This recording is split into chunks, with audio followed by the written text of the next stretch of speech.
my part. Here's Congressman Bill Pascrell, Democrat from New Jersey, and Texas Republican Senator Kay Bailey Hutchison. Because it was my editorial, Bill Pascrell, I'm going to give you first whack to whack me. I would never do that, Larry. I have too much respect for you and the senator. But I'll tell you one thing, you're on the wrong path. You're definitely on the wrong path. Look, the question is, like, when did you stop beating your wife? You know, are you better off now? I'll tell you one thing. I know what the last 10 months of the Bush administration gave us in terms of unemployment. Some months were 700,000 jobs lost, and now I know that we're improving for like 30 months in a row, the private sector jobs. And by the way, our unemployment rate would be below 8% if it wasn't that we depended and tried to save the country on the backs of police officers, firefighters, and teachers.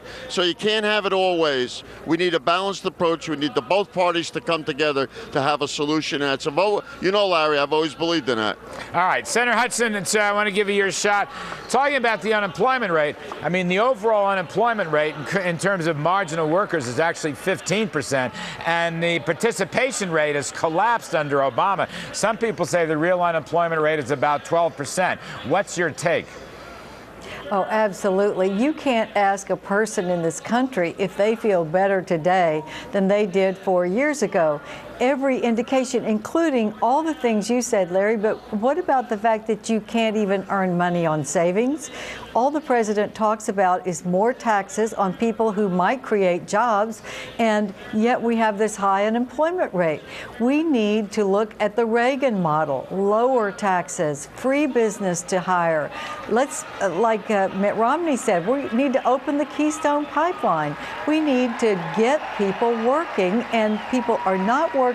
Their home values have gone down, their income has gone down, and they're on, so many are on food stamps. College kids are graduating, they can't get jobs, they're interning for nothing and glad to have the internship. Who in this world would actually say we're better off today than we were 4 years ago? Go ahead, Bill. Hey, Larry, let me tell you this.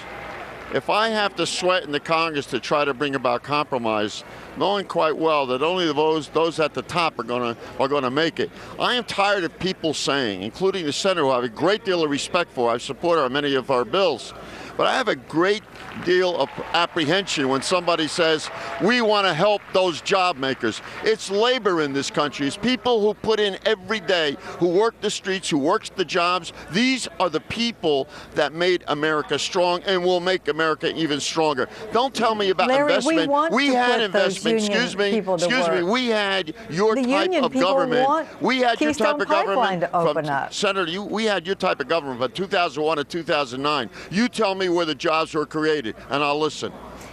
You know, Larry, people don't remember when we went into deficits, it was to pay for the war on terror.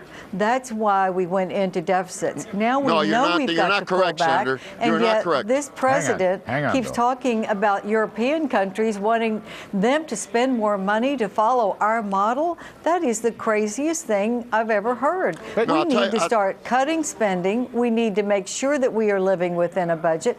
To next year, Larry, we are going to spend 64% of our budget on mandatory spending.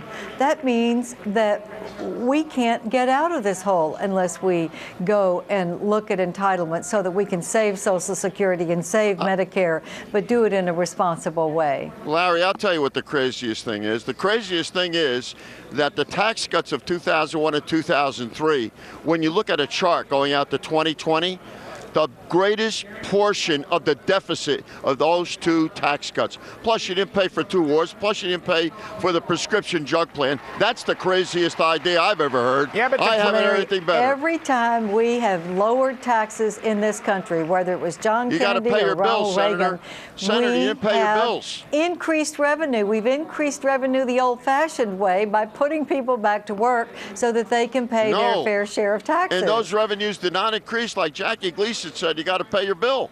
Sooner or later, you got to pay the bill. They did increase. Revenues did increase after John Kennedy, did increase after Reagan, and did increase after the Bush tax cuts. The last administration before Obama lowered taxes and revenue increased. Are you supporting what they did in those 8 years? Senator, are you excuse me, supporting what I happened am in not, those 8 years? You know what? I think the Democrats should stop talking about what they inherited. Every single indicator is worse than the Bush No, administration. that's not It's true. worse under Obama. Manufacturing is much better, Senator. I gotta you got to leave look it at there. all your numbers. I gotta leave I it want to there. be fair All right. to you. Please be fair to me. Manufacturing is not better. We'll do this again. Thank you And if very we much. open the Keystone Always a pleasure. Pipeline, we would put people to I work. gotta Senator, go. God bless you, Larry. You're both Thank you, Larry. terrific. You have a great convention, Bill Thank you. Pascrell, Thank you. Senator Hutchison. We appreciate it as always.